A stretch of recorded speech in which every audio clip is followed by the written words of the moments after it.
उर्दू सफ़ा को सब्सक्राइब कीजिए और आने वाली हर नई वीडियो के लिए घंटी दबाइए। नॉवल इमरान का अगवा, मुसन्निफ मजहर कलीम। अचानक एक जोरदार झटका लगने से इमरान की आंखें बेइख्तियार खुल गई। उसे यूं महसूस हो रहा था कि उसका बेड मुसलसल हिल रहा है। ओह, ज़लज़ला आ गया! इमरान के मुंह से बेइख्तियार निकला और उसने उठने की कोशिश की, लेकिन दूसरे लम्हे इसका जहन भग से उड़ गया और उसकी आंखें जैसे हैरत से फैलती चली गई। वो अपने फ्लैट की बजाय किसी वैगन की एक साइड में बने हुए बाकायदा बेड पर चत पड़ा हुआ था।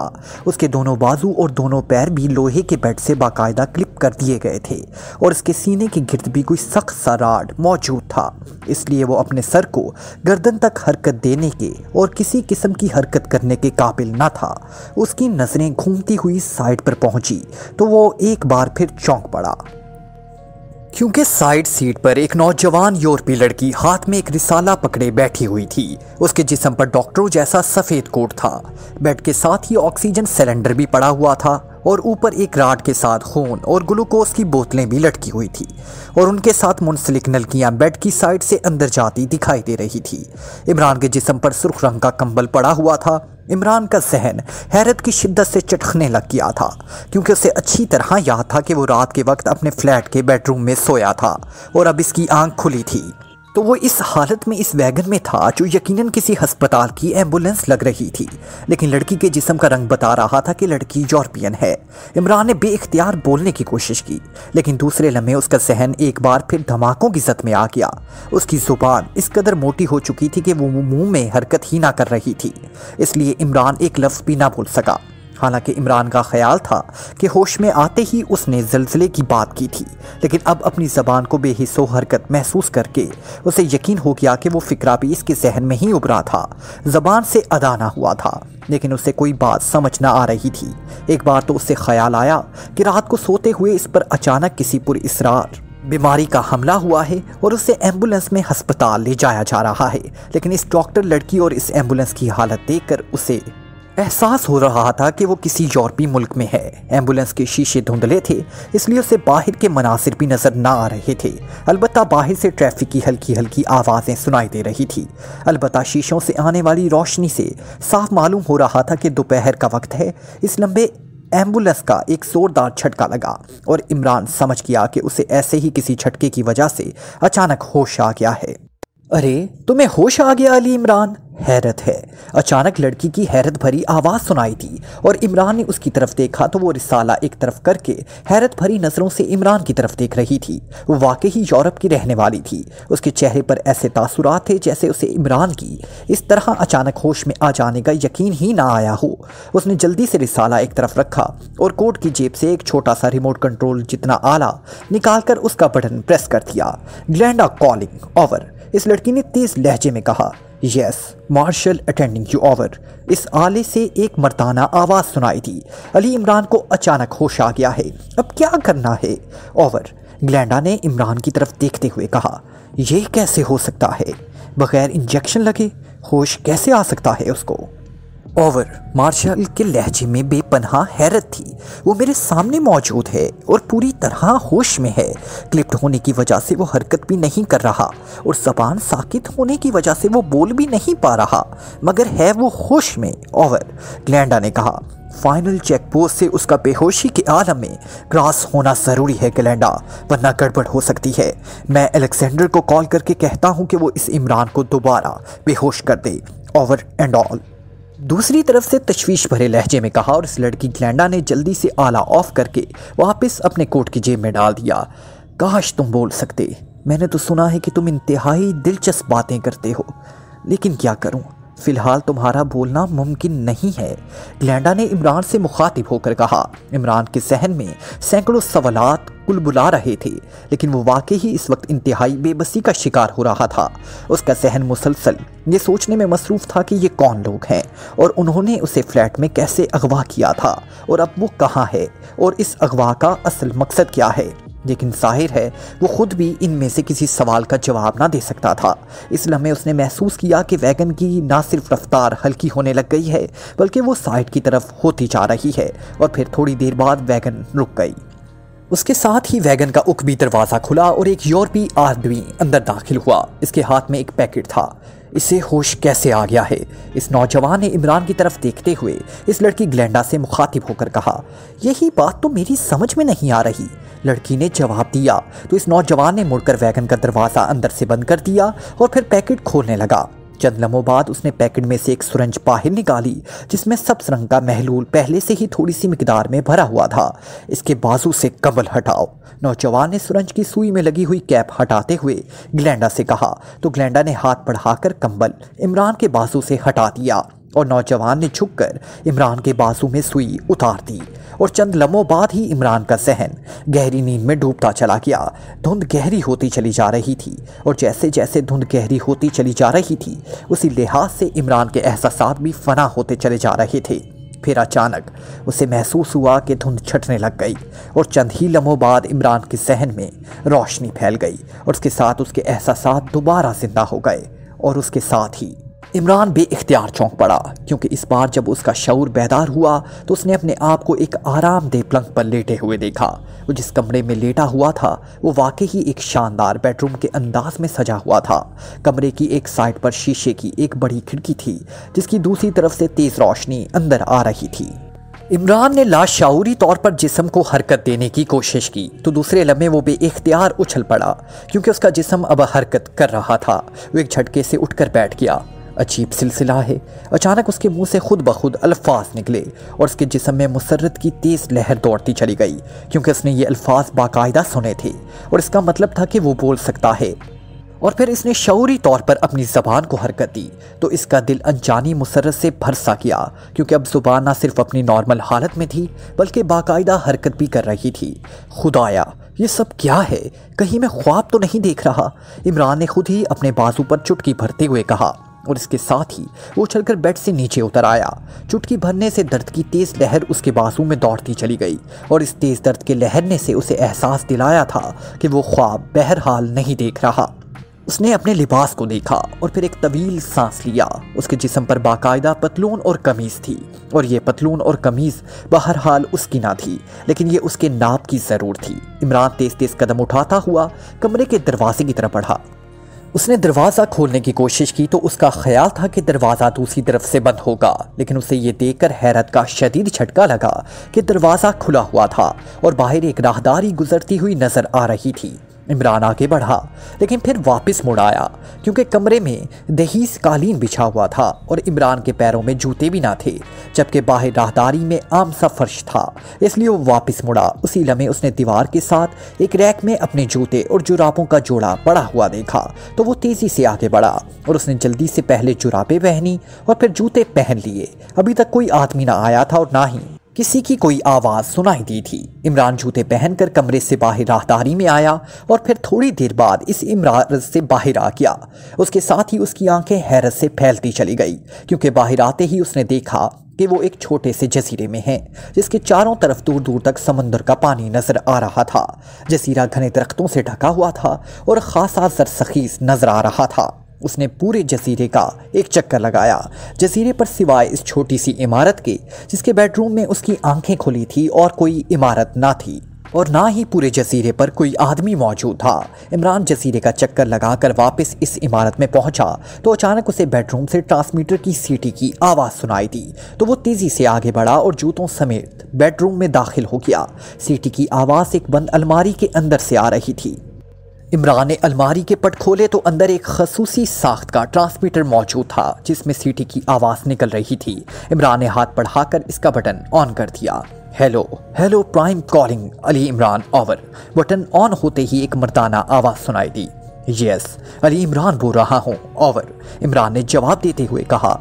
इमरान, तुमने जजीरे का चक्कर लगा लिया होगा और ये भी देख लिया होगा कि इस जजीरे पर इस वक्त तुम्हारे अलावा और कोई ज़ीरू मौजूद नहीं है। इस इमारत में एक हफ्ते की एक आदमी की खुराक मौजूद है और ये जजीरा समंदर के ऐसे हिस्से में है जहाँ से ना ही कोई बहरी जहाज़ गुजरता है और ना कोई हवाई जहाज़। किसी लॉन्च वगैरह के गुजरने का तो सवाल ही पैदा नहीं होता।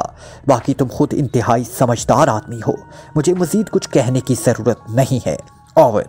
प्राइमर ने कहा। मुझे धमकियां देकर और मौत का खौफ दिलाने की बजाय अपना असल मकसद बताओ। वैसे मैं तुम्हारे हुस्न सलूक का मुतरिफ हूँ कि तुमने मेरे साथ बहरहाल कोई बुरा सलूक नहीं किया। एक खूबसूरत जजीरे में चंद रोज़ ही सही बहरहाल खासे इत्मीनान से गुजर जाएंगे। और इमरान ने मुस्कुराते हुए लहजे में जवाब देते हुए कहा, गुड शो। तुम्हारे मुतल्लिक मैंने जैसा सुना था तुम वाकई ही वैसे ही हो। मैं अपना नाम तुम्हें पहले ही बता चुका हूँ। मेरा नाम प्राइमर है और मैं एक बैनुल अक़वामी तंजीम के एक सेक्शन का चीफ हूँ। तंजीम का नाम VIP है।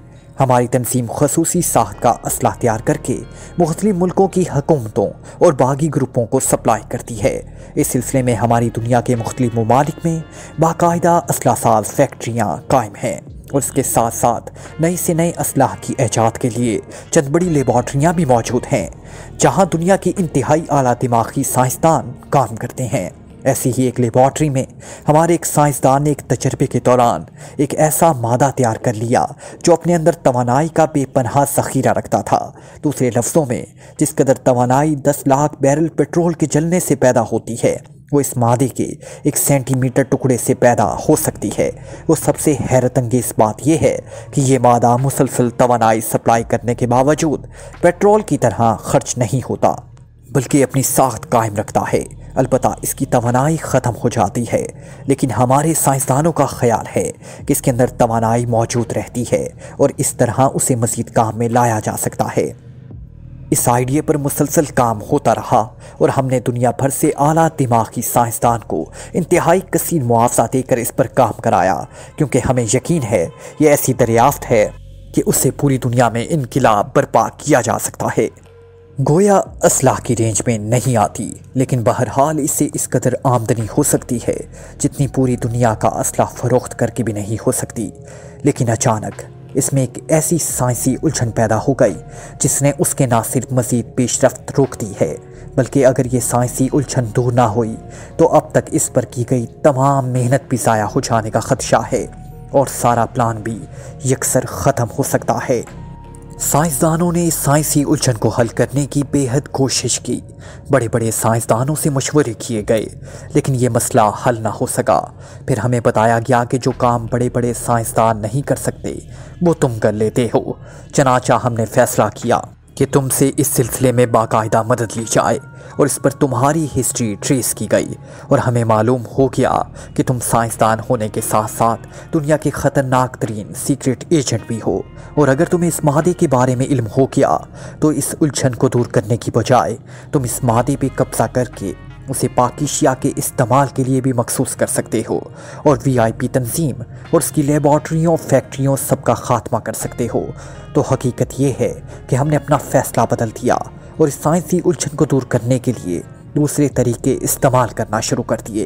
लेकिन जब किसी सूरत भी हल ना निकल सका तो हमने आखिरकार तुम्हें इस सिलसिले में आसमानी का फ़ैसला कर लिया। चनाचा तुम्हें तुम्हारे फ्लैट से अगवा किया गया और फिर तुम्हें एक शदीद बीमार आदमी जाहिर करके पाकिशिया से यूरोप लाया गया और फिर वहाँ से इस जजीरे में पहुँचा दिया गया और वहाँ पाकिशिया में किसी और को अभी तक मालूम ना हो सका कि तुम कहाँ हो और किस हाल में हो और ना उन्हें मालूम हो सकता है। और यहाँ तक पहुँचने और यहाँ काम करने के बाद जाहिर है हम तुम्हें ज़िंदा वापस नहीं जाने दे सकते, लेकिन हम तुम्हें कोई तकलीफ़ भी नहीं पहुंचाना चाहते क्योंकि हमारी तुमसे बराह रास्त कोई दुश्मनी नहीं है। और अगर तुम हमारे साथ ताउन करो और इस साइंसी उलझन को दूर करने में हमारी मदद करो तो हमारा वादा है कि तुम्हें जिस तरह यहाँ लाया गया है उसी तरह बखैर व आफियत वापस पाकिशिया पहुँचा दिया जाएगा। और अगर तुम इनकार करोगे तो फिर ये जजीरा ही तुम्हारा मुदफिन बनेगा और ये काम तुम्हें ही करना है, वरना हम ये काम नहीं करेंगे बल्कि तुम्हें मारने का काम कुदरत करेगी। और प्राइमर ने पूरी तफसील बताते हुए कहा, तुम्हारी मेहरबानी प्राइमर कि तुमने मुझ जैसे साइंस के तालिब इल्म पर इस कदर एतमाद किया और फिर मुझे कोई तकलीफ भी नहीं पहुंचाई। और मुझे तुम्हारे वादे पर भी एतमाद है और मुझे इस हैरत अंगेज़ दरियाफ्त से भी दिलचस्पी पैदा हो गई है, इसलिए मैं इस पर काम करने के लिए तैयार हूँ। अगर मेरी वजह से इस दरियाफ्त को मुकम्मल किया जा सकता है तो मुझे खुशी होगी, क्योंकि बहरहाल ये दरियाफ्त आखिरकार इंसानियत के ही काम आएगी। बाकी मौत ज़िंदगी तो मुझे कभी परवाह रही ही नहीं, क्योंकि मेरा ईमान है कि इन दोनों चीज़ों का मालिक अल्लाह ताला है। वो जब चाहेगा तो दुनिया की कोई ताकत मुझे मौत से बचा ही नहीं सकती, और जब तक वो ना चाहेगा इस वक्त तक पूरी दुनिया मिलकर भी मुझे मौत की घाट नहीं उतार सकेगी। ओवर, इमरान ने जवाब दिया। गुड, तुमने अच्छी बात की है। ओके, फिलहाल तुम आराम करो, फिर तुम्हें कॉल करूंगा। ओवर एंड ऑल, प्राइमर ने जवाब दिया और उसके साथ ही ट्रांसमीटर खुद ब खुद ऑफ हो गया। इमरान ने ट्रांसमीटर उठाया और उसे चेक करना शुरू कर दिया, लेकिन दूसरे लम्हे उसने बेख्तियार एक तवील सांस लिया, क्योंकि ये ट्रांसमीटर वाकई ही अजीब साख्त का था। इस पर ना ही कोई फ्रीक्वेंसी एडजस्ट की जा सकती थी और ना इसके अंदर ऐसा कोई सिस्टम था। उसके साथ साथ ये इस वक्त तक सिर्फ रिसीविंग सेट ही रहता था जब तक दूसरी तरफ से कॉल ना की जाए। अपने तौर पर कहीं भी कॉल नहीं की जा सकती थी, ना उसे ऑफ किया जा सकता था। इमरान ने एक तवील सांस लेते हुए ट्रांसमीटर वापस अलमारी में रखा और फिर उसने बेडरूम से निकलकर इस इमारत की मुकम्मल तलाशी लेनी शुरू कर दी। लेकिन पूरी इमारत में सिवाय इस बेडरूम के और किसी कमरे में कोई फर्नीचर ना था। सब कमरे खाली पड़े हुए थे, किसी किस्म का कोई असला भी मौजूद ना था। अलबत्ता किचन में बंद खुराक के डब्बे रखे हुए थे और पानी से भरी हुई बोतलें भी, लेकिन उनकी तादाद वाकई ही महदूद थी। बहुत कंजूसी से उन्हें इस्तेमाल किया जाता तो भी ये ज़्यादा से ज़्यादा एक हफ्ते तक ही काम दे सकते थे। इमरान इमारत से निकलकर एक बार फिर जजीरे पर घूमने लगा और अब उसे ये देखकर हैरत हो नहीं रही थी कि पूरे जजीरे पर एक भी चश्मा ना था। दरख्त भी एक ही किस्म के थे और इन पर किसी किस्म का कोई फल ना था और ना ही वहाँ कोई परिंदा था। सिवाय अनघने दरख्तों के इस पूरे जजीरे पर इमरान के अलावा और कोई जानदार ना था। इमरान किनारे पर मौजूद चट्टान पर आकर बैठ गया। वो मुसलसल सोच रहा था कि ये सब कुछ क्यों और कैसे हुआ, और क्या वाकई ही इसके साथियों को ये इल्म ना हो सकेगा कि उसे कौन अगवा करके ले गया है और इस वक्त वो कहाँ मौजूद है, और क्या वाकई जो कुछ इस प्राइमर ने कहा है वो दुरुस्त है, और अगर वाकई ही दुरुस्त है तो वो इस सिचुएशन को कैसे डील कर सकता है। अचानक वो बेइख्तियार चौंक पड़ा, क्योंकि उसने दूर से एक लॉन्च को इंतहाई तेज़ रफ्तारी से जजीरे की तरफ आते हुए देखा तो इमरान उठकर खड़ा हो गया। लांच काफ़ी दूर थी, लेकिन बहरहाल उसका रुख जजीरे की तरफ ही था। इमरान ने देखा कि लांच में एक लड़की मौजूद थी जिसके बाल हवा में दूर से लहराते हुए साफ दिखाई दे रहे थे। इमरान खामोश खड़ा इस लॉन्च को करीब आते देखता रहा। उसके जहन में मुख्तलिफ ख्यालात की खिचड़ी पक रही थी। फिर लॉन्च किनारे के करीब पहुंच गई और इमरान ये देखकर बेइख्तियार चौंक पड़ा कि लॉन्च में वाकई ही नौजवान यूरोपी लड़की अकेली। इसके जिस्म पर जीन्स की पतलून और शर्ट थी जिसके ऊपर इसने चमड़े की जैकेट पहन रखी थी। उसने लॉन्च का इंजन बंद किया और फिर चुपकर उसने एक ब्रीफ केस उठाया और लॉन्च से निकलकर जजीरे पर उतर आई। इसी लम्हे उसके उकम में एक खौफनाक धमाका हुआ और लॉन्च हजारों टुकड़ों में तकसीम होकर समंदर में बिखरती चली गई। इस धमाके के बावजूद लड़की ने मुड़कर भी ना देखा था। शायद ये धमाका इसकी तवक्को के मुताबिक हुआ था। मेरा नाम डैमी है, डॉक्टर डैमी। तुम अली इमरान हो? लड़की ने आगे बढ़कर मुसाफिया के लिए हाथ बढ़ाते हुए संजीदा लहजे में कहा। Ali Imran, MSc, DSc Oxon, लेकिन वेरी सॉरी, मेरी अम्मा बी ने मना कर रखा है कि औरतों से मुसाफिया नहीं करना, इसलिए मैं तुम्हारे साथ मुसाफिया नहीं कर सकता। इमरान ने बड़े मासूम से लहजे में जवाब देते हुए कहा तो डैमी ने एक झटके से अपना हाथ वापस खींच लिया। उसके चेहरे पर शदीद नागवारी के तासुरात उभर आए थे। तुम एशियाई लोग वाकई ही हद दर्जा पसमानदा हो। न जाने तुमने ऑक्सफोर्ड से DSc की डिग्री हासिल कैसे की, वरना सच पूछो तो तुम मुझे एक अहमक से नौजवान नजर आ रहे हो। डैमी ने मुंह बनाते हुए कहा, काश तुम्हारी ये बात मेरे मुल्क के लोग भी सुन लेते तो मेरे लिए कितना बड़ा एहसास होता, लेकिन यहाँ तो इस एहसास की गवाही देने वाला ही कोई नहीं। इमरान ने मुंह बनाते हुए जवाब दिया। तो डैमी बेख्तियार चौंक पड़ी। क्या मतलब? कैसा एहसास? मैं तो तुम्हें अहमक कह रही हूँ और तुम उसे एहसास कह रहे हो। कहीं तुम्हारा ज़हनी तवाज़ुन तो ख़राब नहीं है? डैमी ने हैरत भरे लहजे में कहा। एशिया में दरअसल यूरोप से मामलात उलट चलते हैं। तुम गधे और उल्लू को अक्लमंद कहते हो, जबकि हम उन्हें बेवकूफ़ और अहमक समझते हैं।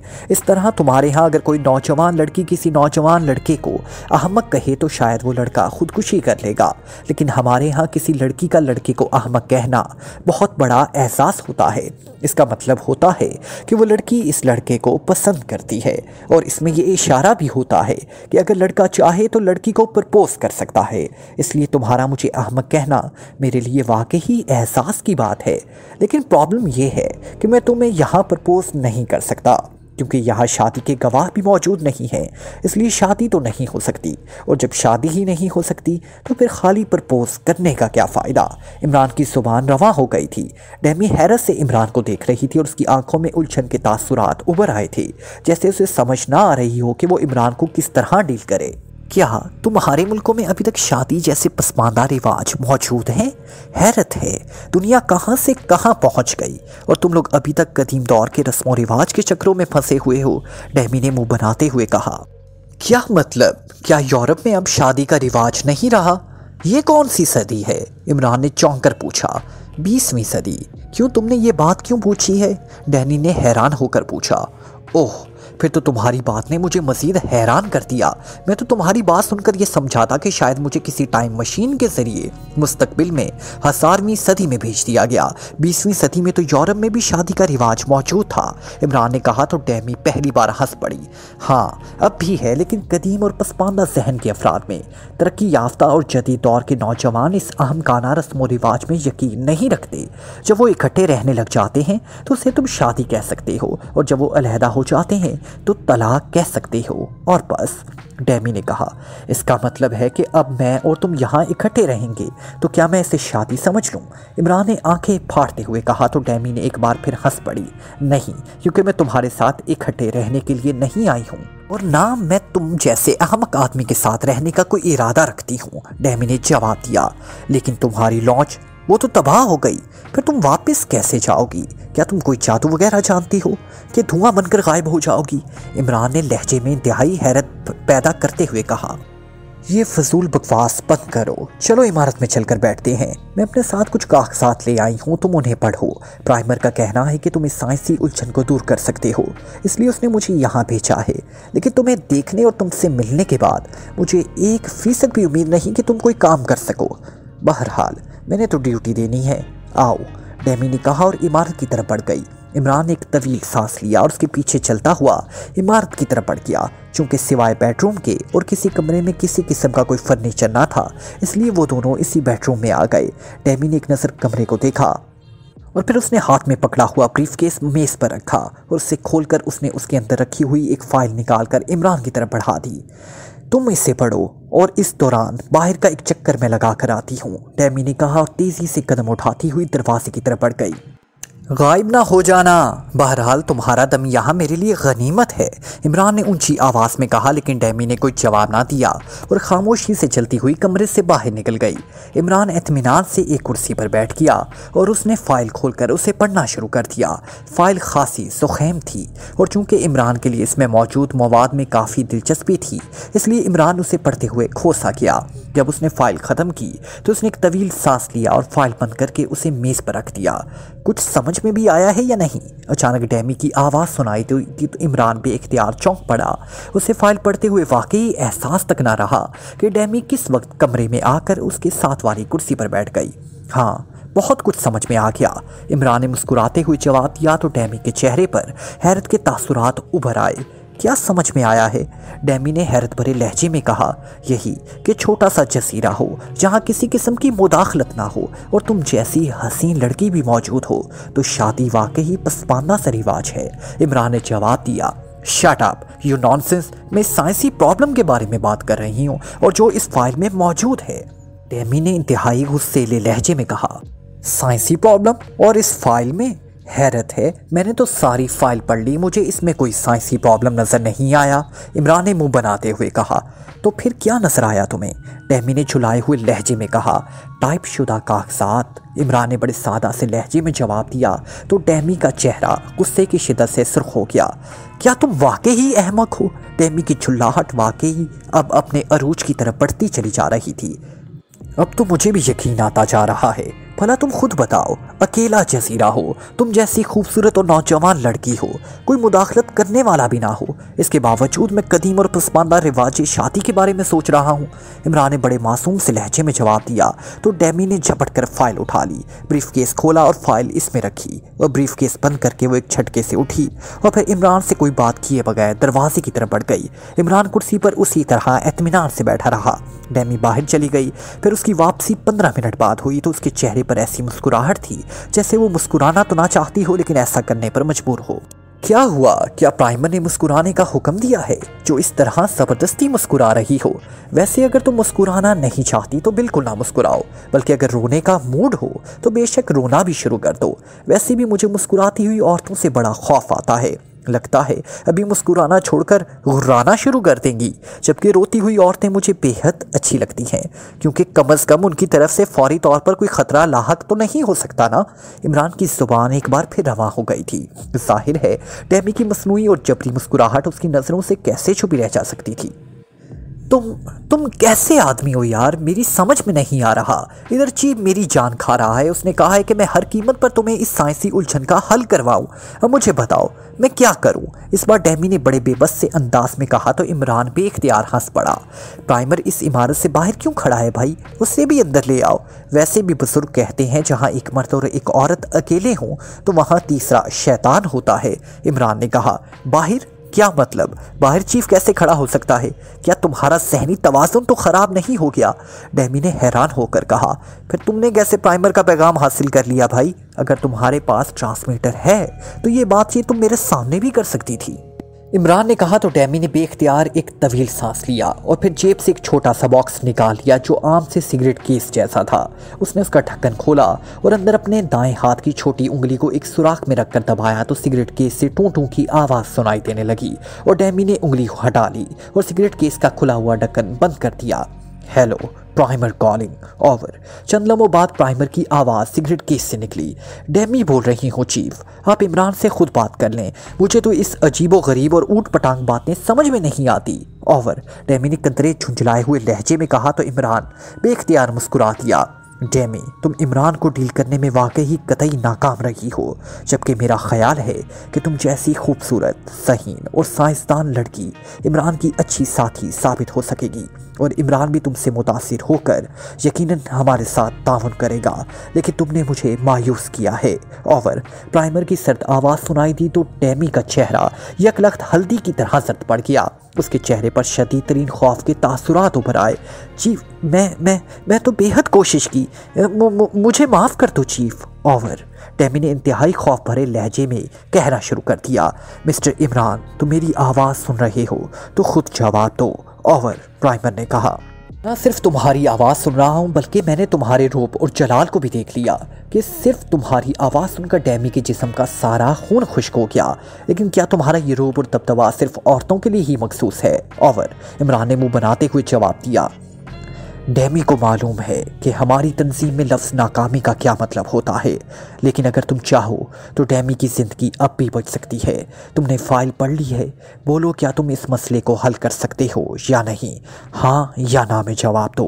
ओवर। प्राइमर का लहजा सख्त होता चला गया। 3 बार हाँ करनी होगी या एक बार ही काफ़ी रहेगी? ओवर। इमरान ने मुस्कुराते हुए कहा।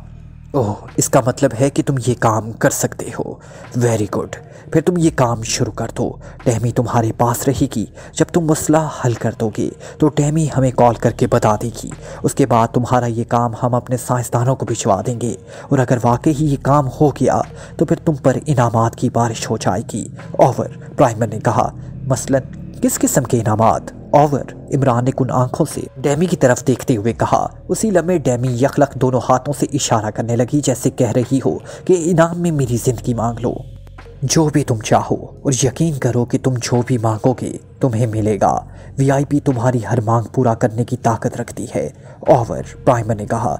लेकिन ये तो हाँ की सूरत में तुम्हारा जवाब हुआ, ना की सूरत में क्या होगा? ओवर। इमरान ने कहा। मौत, सिर्फ मौत। ओवर। प्राइमर ने सर्द लहजे में जवाब देते हुए कहा। सुनो प्राइमर, तुम शायद अहमकों की दुनिया में रहते हो जो ये समझ रहे हो कि तुम इस तरह मुझे अगवा करके इस जजीरे में कैद करके मुझसे अपनी मर्जी का काम निकलवा लोगे। जो तुम्हारा मसला है वो मैंने देख लिया है। मेरे लिए ये इंतहाई मामूली सी बात है और मुझे हैरत है कि तुम्हारे साइंसदानों को ये मामूली सी बात क्यों समझ में नहीं आ सकी। बहरहाल मेरी तरफ से ना समझो और जो कुछ तुम कर सकते हो करके देख लो। ओवर। इमरान ने इस बार इंतहाई संजीदा लहजे में कहा। देखो इमरान, अभी तक मैंने तुम्हारे साथ कोई नामुनासिब सलूक नहीं किया, इसलिए इनकार मत करो। मैं इनकार सुनने का आदी नहीं हूँ। डेमी की हालत मेरी बजाय तुम खुद देख रहे हो। इसकी ये हालत इसलिए है कि उसे अच्छी तरह मालूम है कि मैं क्या कर सकता हूँ। तुम्हें जिस तरह अगवा किया गया और यहाँ पहुँचाया गया है, इससे भी तुम मेरी ताकत और मेरे वसाइल का अंदाज़ा लगा सकते हो। और अब जो कुछ मैं कहूँगा उसे महज धमकी ना समझना। अगर तुमने इनकार किया तो तुम्हारी बूढ़ी माँ, तुम्हारा बाप, दोनों की, और इसी तरह तुम्हारी बहन सुरैया को भी आसानी से गोली मारी जा सकती है और इनकी लाशें यहाँ तुम्हारे जजीरे पर पहुँचाई जा सकती हैं। ओवर एंड ऑल, प्राइमर ने कहा और उसके साथ ही राब्ता ख़त्म हो गया। इमरान का चेहरा गुस्से की शिद्दत से खून कबूतर की तरह सुर्ख हो गया। ओह, ये तो इंतहाई घटिया दर्जे का मुजरिम है। नॉनसेंस, इमरान ने घुर्राते हुए लहजे में कहा। उसके चेहरे पर इस कदर शदीद गुस्से के तासुरात उभर आए थे कि पास बैठी हुई डैमी यकलख्त खौफजदा होकर उठकर कमरे के कोने में जा खड़ी हुई। मुझे मत मारो, मैंने कुछ नहीं किया, मैं बेकसूर हूँ, डैमी ने कांपते हुए लहजे में कहा। तो इमरान ने भी इख्तियार लंबे लंबे सांस लेने शुरू कर दिए और चंद लम्हों बाद उसका चेहरा दोबारा नॉर्मल हो गया। इधर आकर बैठो डैमी, अब मुझे एहसास हो गया है कि तुम किस कैफियत से गुजर रही हो। प्राइमर जैसे घटिया इंसान और घटिया मुजरिम से कुछ बैद नहीं क्या वो क्या कर गुजरे, लेकिन तुम फिक्र मत करो, तुम्हारी जिंदगी को कोई खतरा लाहक नहीं होगा। इमरान ने उसे तसल्ली देते हुए कहा। इमरान, तुम इस तंजीम के बारे में कुछ नहीं जानते, इसलिए प्लीज़ फॉर गॉड सेक, अगर तुम ये मसला हल कर सकते हो तो कर दो। इस तरह तुम अपनी और अपने ख़ानदान की ज़िंदगी भी बचा लोगे और मेरी ज़िंदगी भी बच जाएगी, वरना वाकई वो सब कुछ कर सकते हैं, डैमी ने कहा। लेकिन इस बात की क्या गारंटी है कि जब उसका काम हो जाएगा तो वो हमें जिंदा छोड़ देगा। पहले तो शायद मैं इस पर एतमाद कर लेता, लेकिन अब मुझे इसकी असलियत का इल्म हो गया, इसलिए अब इस पर एतमाद नहीं किया जा सकता। इमरान ने जवाब दिया। नहीं, वो वाकई तुम्हें जिंदा छोड़ देगा, प्लीज़ फॉर गॉड सेक, डैमी ने यखलक दोनों हाथ जोड़ते हुए कहा। एक शर्त पर यह काम कर सकता हूँ कि तुम मुझे इस तंजीम और इसके हेडक्वार्टर के बारे में तफसील से बता दो। इमरान ने कहा। मैं बता दूंगी, जो तुम चाहोगे मैं सब कुछ बता दूंगी, लेकिन प्लीज़ ये काम कर दो, डैमी ने मिन्नत भरे लहजे में कहा। तो बताओ, जो कुछ तुम जानती हो वो सब बता दो, इमरान ने कहा। क्या तुम वादा करते हो वादा, तो फिर ये काम कर दोगे मेरा, डैमी ने कहा। हाँ, वादा करता हूँ, इमरान ने जवाब देते हुए कहा। जो कुछ मैं जानती हूँ मैं बता देती हूँ। मेरा ताल्लुक़ यूरोप के एक मुल्क कॉस्ट्रिया से है। कॉस्ट्रिया के जनूब मगरबी इलाके पहाड़ों पर मुश्तमिल है। इन पहाड़ियों को वहाँ की मकामी ज़बान में गुराश कहा जाता है। गुराश में एक गाँव है जिसका नाम हालीक है। इस गांव के करीब ज़ेरे ज़मीन वीआईपी एक बहुत बड़ी लेबॉर्ट्री है जहां 40 के करीब साइंसदान काम करते हैं। ये मादा जिसे अभी तक वीआईपी का ही नाम दिया गया है, इस लेबॉर्ट्री के एक साइंसदान डॉक्टर क्लिरल ने दरियाफ्त किया और इस लेबॉर्ट्री में ही इस पर काम हो रहा है। मैं भी इस लेबॉर्ट्री में ही काम करती हूँ। प्राइमर वीआईपी के जिस सेक्शन का चीफ है, ये लेबॉर्ट्री इस सेक्शन के तहत ही काम करती है। इस तरह इस लेबॉर्ट्री का मुकम्मल कंट्रोल प्राइमर के पास है। प्राइमर ने मुझे यहाँ भिजवाया है। यहाँ से कुछ फासले तक मुझे एक ट्रांसपोर्ट हेलीकॉप्टर पर लाया गया, फिर मुझे लॉन्च समेत समंदर में उतार दिया गया और मुझे बता दिया गया कि लॉन्च में खसूसी साख्त का बम नस्ब है। वो लोग हेलीकॉप्टर में किसी खसूसी मशीन पर मुझे चेक करते रहे और मैं जैसे ही लॉन्च से उतरकर जजीरे पर पहुँचूंगी वो इस बम को डिचार्ज करके लॉन्च के टुकड़े कर देंगे ताकि तुम इस लॉन्च के ज़रिए फ़रार ना हो सको। मुझे बताया गया कि मैंने तुम्हें इस काम पर आमादा ना किया तो मुझे सज़ा दी जाएगी, लेकिन मेरा ख्याल था मैं तुम्हें आसानी से आमादा कर लूँगी। लेकिन जब मैं यहाँ पहुँची तो न जाने क्या बात थी कि तुम्हें देखकर मुझे महसूस हुआ कि तुम मुझसे मुतासिर नहीं होगे। बस ये तासुर मेरे जहन में जैसे ही उभरा, मेरा लहजा खुद ब खुद सख्त होता चला गया। इसके बाद तुमने बातें भी ऐसी करना शुरू कर दी कि मेरे पहले से झुंझलाए हुए जहन में मज़ीद झुंझलाहट बढ़ती चली गई। फिर मैंने बाहर जाकर इस खसूसी साख्त के ट्रांसमीटर पर प्राइमर से बात की तो प्राइमर ने मुझे धमकी दी कि अगर मैं नाकाम रही तो मुझे मौत की सज़ा दे दी जाएगी। इसलिए मैं जाकर तुम्हें हर कीमत पर आमादा करूं। मैं वापस आई। इसके बाद जो कुछ हुआ वो तुम्हारे सामने है। प्राइमर मुझे मौत की धमकी दे रहा है, इसलिए अब मेरी ज़िंदगी सिर्फ इस सूरत में बच सकती है कि तुम ये काम कर दो और फिर इनाम के तौर पर मेरी ज़िंदगी बचा लो, वरना मुझे तो बहरहाल मरना ही है। ये लोग अपनी धमकियों पर पूरी तरह अमल करने पर कादिर हैं, डैमी ने पूरी तफसील बताते हुए कहा। अगर मैं ये काम कर दूं तो फिर तुम्हें यहाँ किस तरह ले जाया जाएगा, इमरान ने कहा। मुझे नहीं मालूम, जाहिर है प्राइमर इसका कोई ना कोई बंदोबस्त करेगा, डैमी ने जवाब दिया। ओके, निकालो वो फाइल, इमरान ने एक तवील सांस लेते हुए कहा और डैमी ने जल्दी से ब्रीफकेस से फाइल निकाली और इमरान की तरफ बढ़ा दी। तुम बाहर जाकर जजीरे की सैर करो, मैं इस पर काम करता हूँ। मुझे चूँकि जहन को मुकम्मल तौर पर इस पर मरकूज़ करना पड़ेगा, इसलिए तुम्हारी मौजूदगी मेरे लिए मुदाखलत का बायस होगी। जब काम हो जाएगा तो मैं तुम्हें बुला लूँगा। इमरान ने कहा तो डेमी खामोशी से उठी और तेज तेज कदम उठाती हुई कमरे से बाहर निकलती चली गई। इमरान फाइल खोलकर इस पर झुक गया। उसके चेहरे पर गहरी संजीदगी तारी हो गई थी। सुलेमान की आंखें खुली तो चंद लम्हों तक इसके सहन पर धुंध सी छाई रही। फिर जब धुंध साफ हुई तो इसकी नजरें कमरे की छत पर पड़ी तो वो बेइख्तियार एक झटके से उठकर बैठ गया। उसके चेहरे पर शदीद तरीन हैरत के तासुरात नमूदार हो गए, क्योंकि वो तो रात को फ्लैट में अपने कमरे में सोया था। जब उसकी आंख खुली तो वो इस अजनबी कमरे में एक बेड पर मौजूद था और उसके साथ ही उसे एहसास हो गया कि वो किसी अस्पताल के कमरे में है। ये क्या हो गया? ये अस्पताल का कमरा? ये मैं यहाँ कैसे पहुँच गया? सुलेमान ने हैरत भरे अंदाज में बड़बड़ाते हुए कहा। और फिर उससे पहले कि वो मजीद कुछ सोचता, कमरे का दरवाज़ा खुला और एक नर्स अंदर दाखिल हुई और वो सुलेमान को बेड पर बैठे देखकर उछल पड़ी। आपको होश आ गया? वेरी गुड, मैं डॉक्टर को इत्ला देती हूँ, नर्स ने कहा और तेज़ी से वापस मुड़ने लगी। एक मिनट रुक जाओ, सुलेमान ने कहा तो नर्स तेज़ी से मुड़कर उसके बेड की तरफ आई। क्या बात है, तुम अभी लेट जाओ, तुम्हें कई घंटों बाद होश आया है, ऐसा ना हो कि तुम्हें कोई नुकसान पहुंच आए। नर्स ने करीब आकर सुलेमान को बाजू से पकड़कर बेड पर लेटाते हुए कहा। कई घंटों बाद? क्या मतलब? मैं तो रात को अपने कमरे में सोया था, फिर मुझे क्या हो गया था? सुलेमान ने हैरत भरे लहजे में कहा। मुझे नहीं मालूम, मुझे तो आधा घंटा हुआ है ड्यूटी पर आए हुए। मैं डॉक्टर सदीकी को बुला कर लाती हूँ, वो तुम्हें बता देंगे, नर्स ने कहा और तेज़ी से मुड़कर दरवाजे की तरफ बढ़ गई। कई घंटों बाद होश आया है?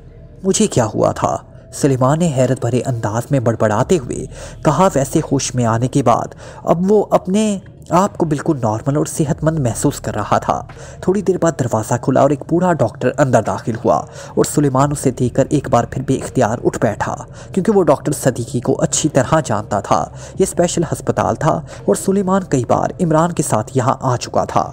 मुबारक हो सुलेमान, तुम्हें होश आ गया, वरना हम वाकई ही परेशान हो गए थे, क्योंकि तुम्हें जिस गैस से बेहोश किया गया था वो हमारी समझ में ना आ रही थी, लेकिन खुशकिस्मती से एक दवा ने असर किया और तुम्हें होश आ गया, डॉक्टर सदीकी ने मुस्कुराते हुए कहा।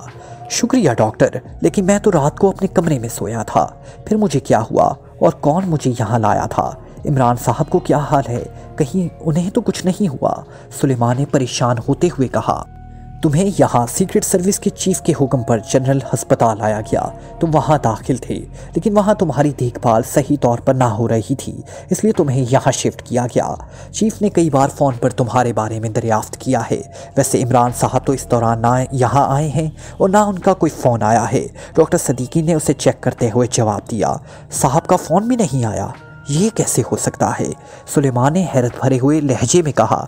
तुम अब बिल्कुल ठीक हो, चाहो तो वापस जा सकते हो, चाहो तो चंद घंटे मज़ीद यहाँ आराम कर लो, डॉक्टर सदीकी ने चेकिंग मुकम्मल करते हुए कहा। नहीं, मुझे वापस जाना है, सुलेमान ने कहा। ओके, कहाँ जाओगे? फ्लैट पर? मैं अपनी कार में तुम्हें पहुंचा देता हूं, डॉक्टर सदीकी ने कहा। इस लम्हे कमरे का दरवाज़ा खुला और एक और डॉक्टर हाथ में कार्डलेस फ़ोन पीस उठाए अंदर दाखिल हुआ। चीफ ऑफ सीक्रेट सर्विस का फ़ोन आया है। मैंने उन्हें इत्तला दे दी है कि सुलेमान साहब को होश आ गया है और वो सुलेमान साहब से बात करना चाहते हैं, डॉक्टर ने आगे बढ़कर डॉक्टर सदीकी से कहा। मुझे दे फ़ोन, सुलेमान ने कहा और फ़ोन पीस ले लिया। जनाब, मैं सुलेमान बोल रहा हूँ, सुलेमान ने फ़ोन लेकर उसका बटन ऑन करते हुए इंतहाई मौतबाना लहजे में कहा। अगर तुम ठीक हो गए हो तो फ़ौरन दानिश मंजिल रिपोर्ट करो, चीफ एग्जीक्यूटिव की सर्द आवाज़ सुनाई दी। बेहतर जनाब, सुलेमान ने जवाब दिया और उसके साथ ही दूसरी तरफ से राब्ता ख़त्म हो गया। मुझे टैक्सी मंगवा दीजिए, सुलेमान ने बिस्तर से नीचे उतरते हुए कहा। ठीक है, आइए, डॉक्टर सदीकी ने कहा और फिर सुलेमान उनके साथ चलता हुआ ऑफिस में पहुंच गया। थोड़ी देर बाद वो टैक्सी में बैठा दानिश मंजिल की तरफ बढ़ रहा था और उसके जहन में खुलबुली सी मचली हुई थी, क्योंकि उसे मालूम था कि इमरान रात को अपने कमरे में सोया हुआ था, लेकिन अब तक ना ही इमरान ने फ़ोन किया था और ना वो खुद अस्पताल आया था, और अब ताहिर साहब ने भी उसे बराह रास्त दानिश मंजिल बुलवाया था।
share,